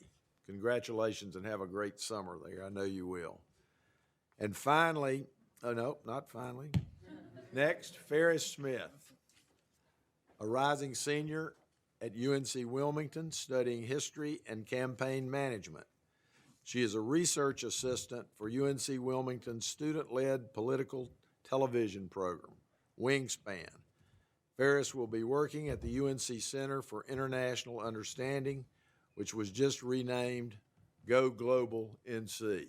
Congratulations. And now finally, Charlie White. Charlie? I know Charlie. A rising senior studying French and political science at UNC Asheville, where he was recently elected student body president. Charlie is also a university ambassador, working to convince prospective students to become a Bulldog. Charlie will be working in the office of the North Carolina Secretary of State. Charlie, congratulations. These are remarkably talented students who could be doing any number of amazing things this summer. You know, they could be at the beach, on the beach, you know. So I'm very pleased that they've elected to stay here, serve the state, and learn more about higher education. I hope that this experience will inspire you to become the next generation of leaders for this university. Thank you for joining us today. It's a pleasure having you here. Thank you.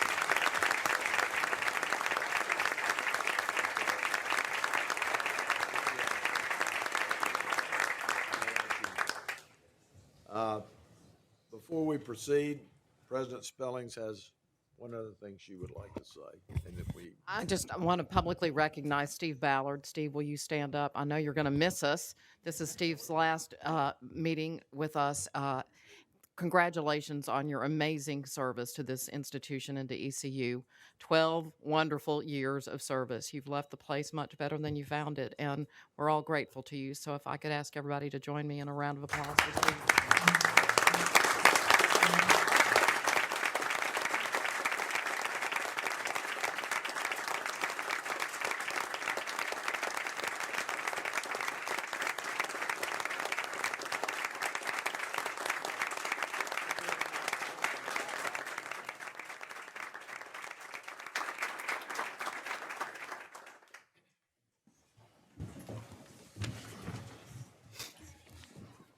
Thank you, Steve, for all that you've done for East Carolina University and for this system.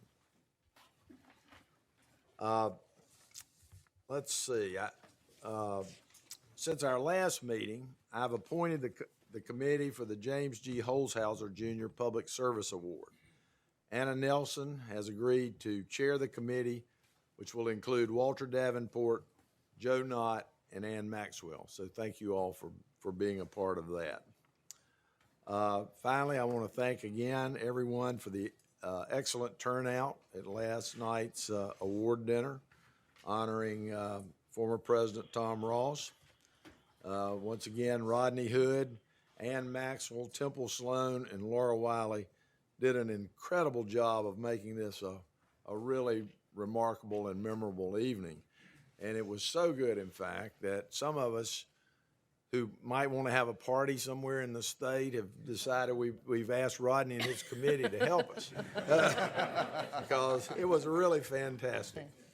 I have only one final announcement, and that is that the next meeting of the Board of Governors is scheduled for Friday, July 29, 2016.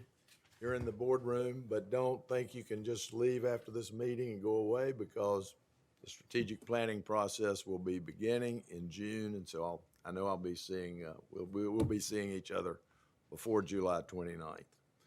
Thank you. President Spellings, you have any?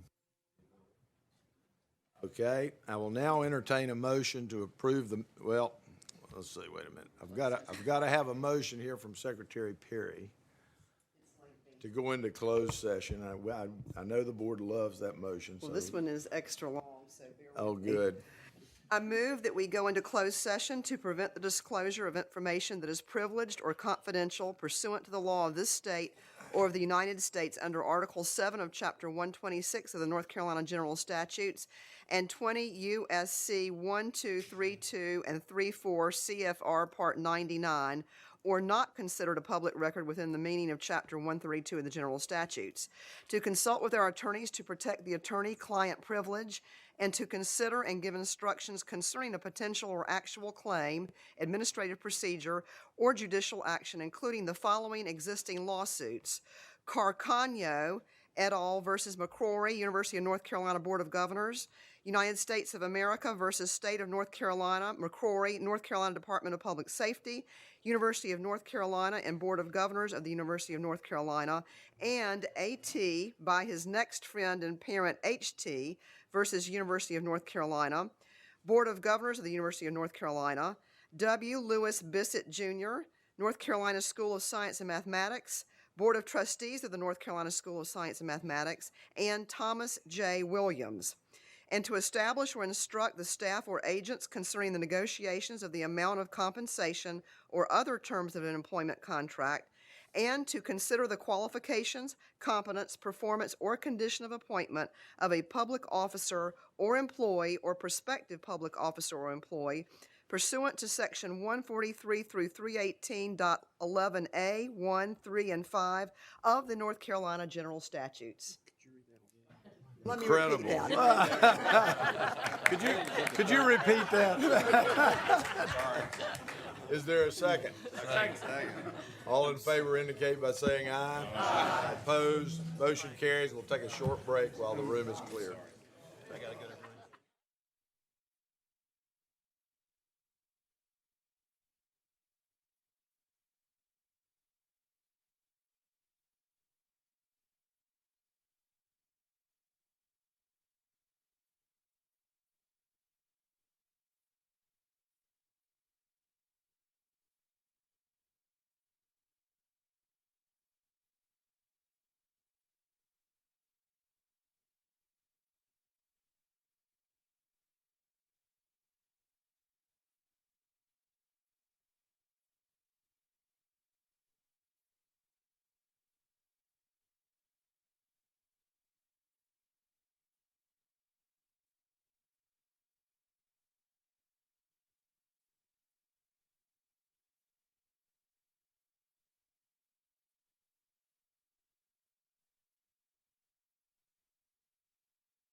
Yes. Yeah, they're flipping. Okay, 270. I believe it. I believe you can do that. Okay, we'll reconvene in open session. I'll recognize Mr. Pickett for the report of the Committee on Personnel and Tenure. I'm back.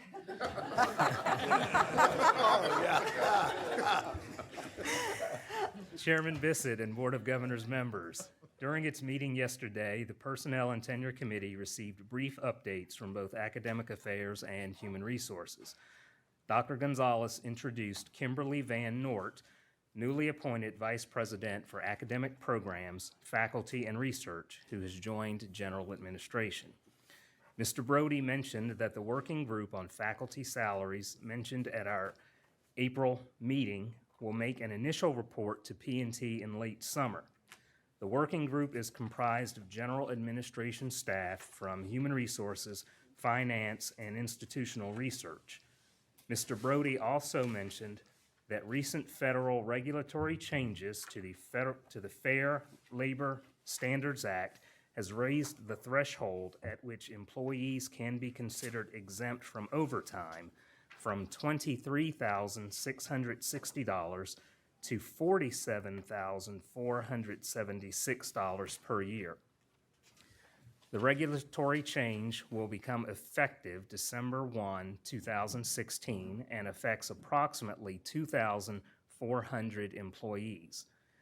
The FLSA changes mean that these employees will either need to be compensated at time and a half for any work over 40 hours per week, will need to have their salaries raised to the new FLSA threshold of $47,476, or will need to have their work schedules adjusted.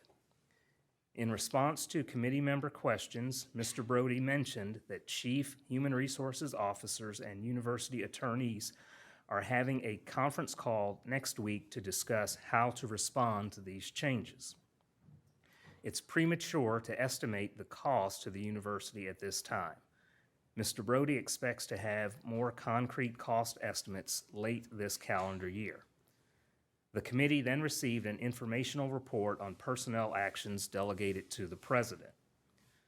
Following that, Mr. Brody updated the committee on proposed policy changes that affect the president's delegation in human resources related matters.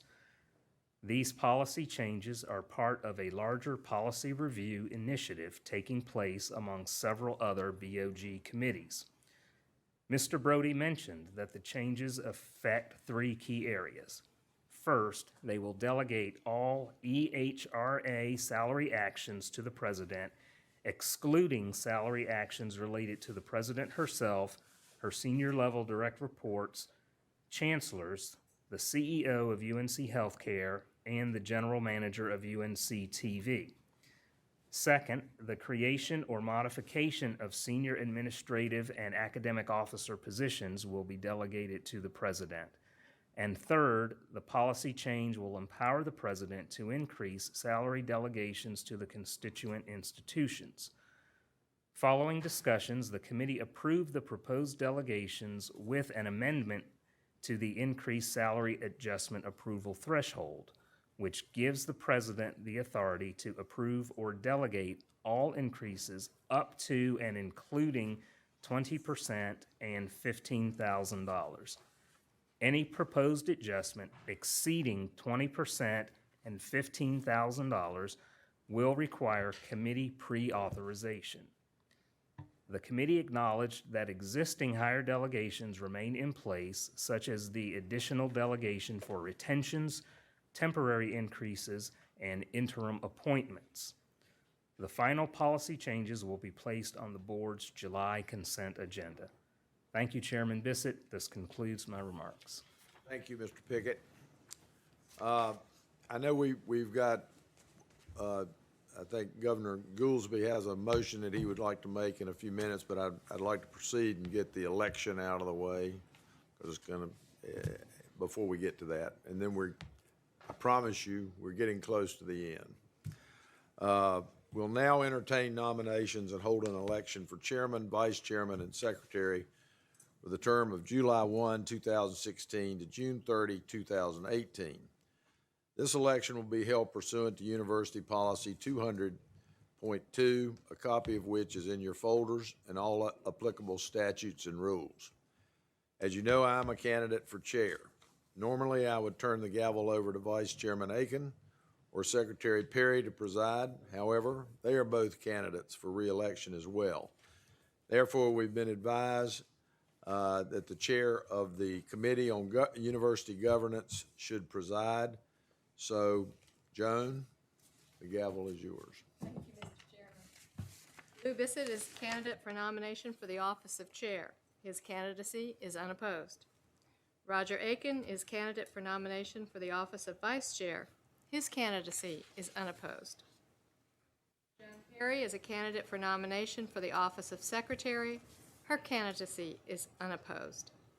Because there is only one candidate for each office this year, I will entertain a motion to suspend the requirements of Part 4 of the election procedure and elect Mr. Bissett, Mr. Aiken, and Dr. Perry by acclamation. Madam Chair, I move that we suspend the requirements of Part 4 of Policy 200.2, the election procedures, and elect Mr. Bissett to the office of chair, Mr. Aiken to the office of vice chair, Dr. Perry to the office of secretary. You've heard the motion. Is there any discussion? I second the motion. Any discussion? All in favor say aye. Aye. All opposed say nay. And the motion carries. Congratulations, Chairman Bissett.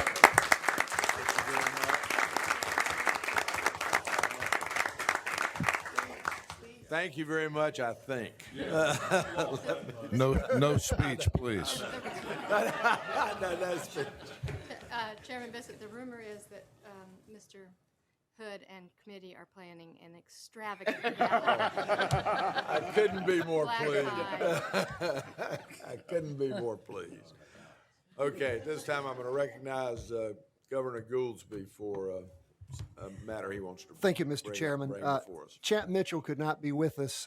He's traveling, and he texted me getting on the plane to London and asked that the motion he made last time be brought up again. And if I remember it correctly, and I will ask for help, it is that the costs borne by the university system, that we request the General Assembly to set aside appropriate funds. Well, let me think. I'm sorry. That the amount of projected litigation costs be taxed against the Attorney General's office at the amount of 150%. And to back up that motion, I will tell you that the law in North Carolina says, North Carolina General Statute 14-2, the duties of our Attorney General are to represent all state departments, agencies, institutions, commissions, bureaus, and other organized activity of the state which receive support in whole or part from the state. He's been asked to represent us. He is denying representation. I know that Ms. Gage was concerned about, the money does come from the state, period. Our state allocates money to the Attorney General's office to actually provide for our defense. I think that the punitive aspect of an additional 50% on top of what the cost of our projected litigation expenses are shows our dissatisfaction with the fact that our Attorney General won't defend us in this matter. It is a matter where our university has been sued. It's a matter where we need representation, and now we're being required to go outside to hire counsel. Again, it's just a vote by the board. It doesn't mean anything except it shows our dissatisfaction with the Attorney General's actions, asking the General Assembly to take action. And I submit that motion. Thank you, Mr. Gouldsby. We have a motion. Is there a second? Second. So, clarification on the wording of the motion. Okay, go ahead and do that. So, as I understand it, the original motion that Champ had actually put forward was that we asked the General Assembly to direct the Attorney General of North Carolina to set aside a reserve of funds necessary to pay the university costs. No, that the General Assembly take from the Attorney General's budget the projected costs of our defense to the amount of 150% of those projected costs. We have a motion and a second. Let me respond. You have before you a letter that I have just sent to Attorney General Cooper, and I'm going to read it to you. The University of North Carolina and the Board of Governors have been named as defendants in two separate lawsuits filed in the United States District Court for the Middle District of North Carolina, challenging the Public Facilities Privacy and Security Act, commonly known as House Bill 2, which was passed by the North Carolina General Assembly and signed by Governor McCrory on March 23, 2016. On March 28, 2016, the American Civil Liberties Union of North Carolina and other individual plaintiffs filed suit against me, the university, the Board of Governors of the university, and Governor McCrory, challenging House Bill 2 under the United States Constitution and Title IX of the Education Amendments of 1972, the Carcano litigation. On May 9, 2016, the United States Department of Justice filed its own enforcement action challenging House Bill 2 in the Middle District. We'll call that the DOJ litigation. Although the Attorney General ordinarily represents the university and its officials in litigation, your office has declined to provide legal representation to the university in these matters. As you can appreciate, the university is in need of representation by legal counsel in these matters so that it may continue its operation and focus its mission of educating students and serving the people of North Carolina. Accordingly, the university has retained outside counsel in both matters. The university will incur unanticipated and potentially significant legal costs as a result of your decision not to provide legal representation through your office, even while the university continues to pay your office for legal services. Accordingly, on behalf of the university, I am requesting that your office begin setting aside funds sufficient to pay the attorney's fees and expenses that the university will incur in defending these matters, and work with us to ensure that the expenses are paid in full. Thank you for your time and attention to this matter, and I will look forward to your prompt consideration of my request. In addition to that, we've had conversations with the legislature related to the funding of these lawsuits, because as you can imagine, retaining counsel of the stature that we have to retain in these matters is extremely expensive. They probably charge more than Governor Goolsbee does per hour. But not Governor Williford. But not Williford. As much as I do, I'll guarantee you that. So this is a serious matter for us, and I appreciate Governor Goolsbee and Governor Mitchell's concerns. I think we have responded appropriately by our letter to the Attorney General and in our conversations with the legislature. I'm not sure that I would recommend that this board be advising the legislature on how to handle this matter. I think that's something they will have to determine. So I'm gonna vote against this motion, and I hope that a majority of you will join me in that. Mr. Chairman? Yes.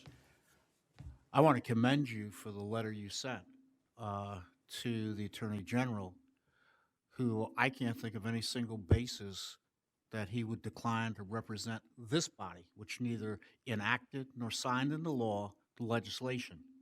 Accordingly, I think it's appropriate for this body to go on record asking the legislature to not only set aside the cost, but to put a penalty in. I could see if we had done something in the course of making HB2 law that might give the Attorney General pause about representing us. But I intend to vote for it. I would encourage every other governor to do so. Just one other thing. I mean, I would prefer that you endorse the letter that I am sending to the Attorney General. As you know, we all know this is a highly politicized year, and I think we've approached this in the right way, in a measured way. And as I indicated, I'm going to vote against it. Mr. Chairman, I'll amend my motion to actually add to it that we also, in that motion, support the letter sent out by you on the 27th of May, 2016, to the Attorney General. Do I have a second on that? From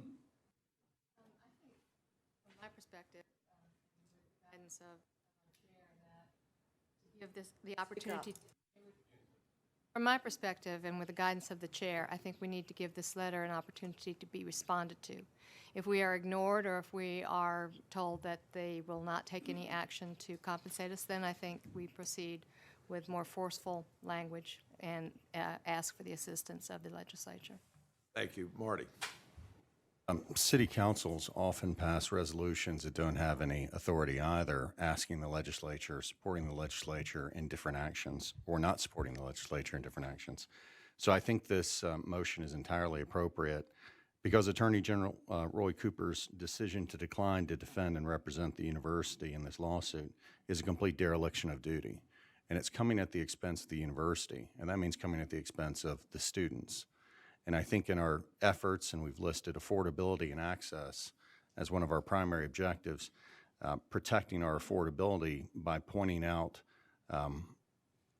the lack of another agency to do their job, and therefore effectively take budgeted expenses that would have gone to the university and instead shift them to their own department without any kind of recourse is not appropriate. So I will be supporting this motion. Mr. Chairman, I certainly agree with the sentiment of Mr. Goolsby's motion, Mr. Mitchell's motion. Don't disagree with my fellow governor, Mr. Cotis. However, I would point out to our members that our chairman has asked that the Attorney General pay the legal fees or set aside funds from his budget to pay our legal expenses, if I read your letter correctly, Mr. Chairman. Correct. Which I think accomplishes our goal of protecting our students and protecting our institutions from the financial damages done by what seems to me also to be a dereliction of duty by an elected official. However, before we go to step two and address the legislature, I think in working decently and in order, the first person to be addressed would be the one who is our representative, asking him to reconsider, and if he will not reconsider, then he pay the agree to pay the legal expenses would be the more measured and more appropriate response from this board. So I would agree with the chairman on that. Any other comments? If not, we're going to have a vote by hands this time, I think. Let's make sure we understand exactly. Yes, Mr. Long. The university shouldn't be in these lawsuits. We all know that. I am concerned that the Attorney General's not going to defend us. I have a little problem with the punitive part of it. I don't think it's appropriate for us to ask that. All we really want is our fees to be paid. And that gives me some concern, and I would ask you to amend that, to remove that punitive, your motion to remove that punitive part.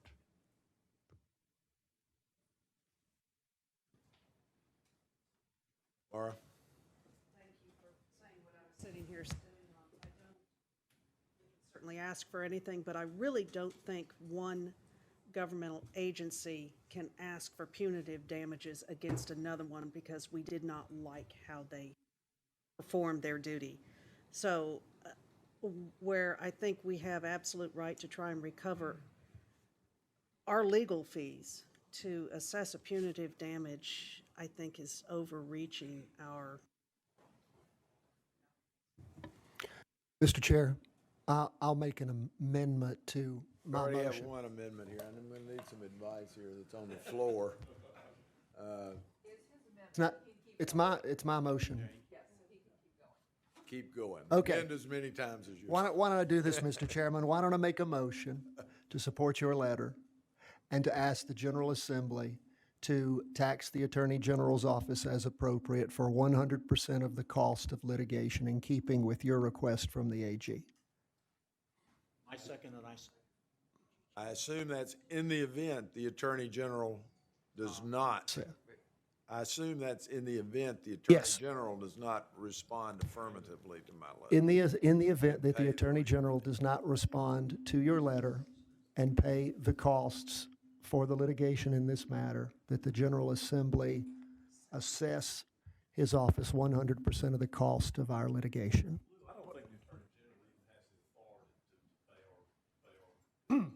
I don't think he does, but. I don't think he does. But regardless, that's the motion. Point of order, Mr. Chairman, we've got a motion on the floor. I He's think got a we need motion to- from Tom. If Now, you we need withdraw a your second. motion, for that's- that. I was the original second. Okay, for that amendment. Okay, now that's where we are. Now, I think David was. Not that I want to create further amendments, but would the governor be willing to consider an amendment to his amendment, to his amendment, to his amendment that would have a triggering mechanism if we did not receive a reply from the Attorney General within X amount of days, or if we received a reply in the negative, that the second part of that, that resolution would become effective? Yes. And we have an amendment to the amendment to the amendment. Yeah. Well, you need to determine what period of time, Governor Goolsbee, did you think would be I adequate? would request a little bit of guidance from our chairman. 60 days, Mr. Chairman? I think that would be reasonable. I do. Now, can we state the full amendment now so we know what we're voting on? Ms. Lemon can try. That the Board of Governors supports the letter from Chairman Bissett to the Attorney General, and if within 60 days, the Attorney General's office does not respond or responds with a negative, that in that event, the Board of Governors will ask the General Assembly to assess the Attorney General's office for legal fees. Mr. Chairman, All legal fees. I would request one change in that, only because in 60 days, the legislature will no longer be in session. I might change the 60 days to 30 days. The 60 days, the legislature is not likely to be in session, so if we want it to have any teeth at all, it might be better to do it while they're still in session. Well, there's still time next year for Is them that, to reimburse is that us. appropriate? I mean, Say I misheard the 60 days for 30 days. Mr. Chair, do you have an opinion? Because you're right, the General Assembly will be back in session in January. It'd be nice if this were over by then, but I don't think it We'll will. be back. Let's just leave it at 60 days. Okay. I need a Any other- second. Second. We have a second. Let's call for the question. Thank you, Governor Granger. Okay, all in favor of the motion indicate by raising your hand. All opposed? Okay, motion carries. Thank you, Mr. Goolsbee, and thank you for those comments. All right, now where was I here? Let's see. I know I have one more thing. Looking for the next one. But I can't find it. What else have I got here? All for the question. We're at the end, wherever that is. I've got it here. And we're now at 30 minutes. Okay, now, have one more item, and then Henry can go to his new boat. Thank you very much, Mr. Chairman. Okay, as you're aware, we're holding our first public comment session. It's gonna begin in 30 minutes from now. 110.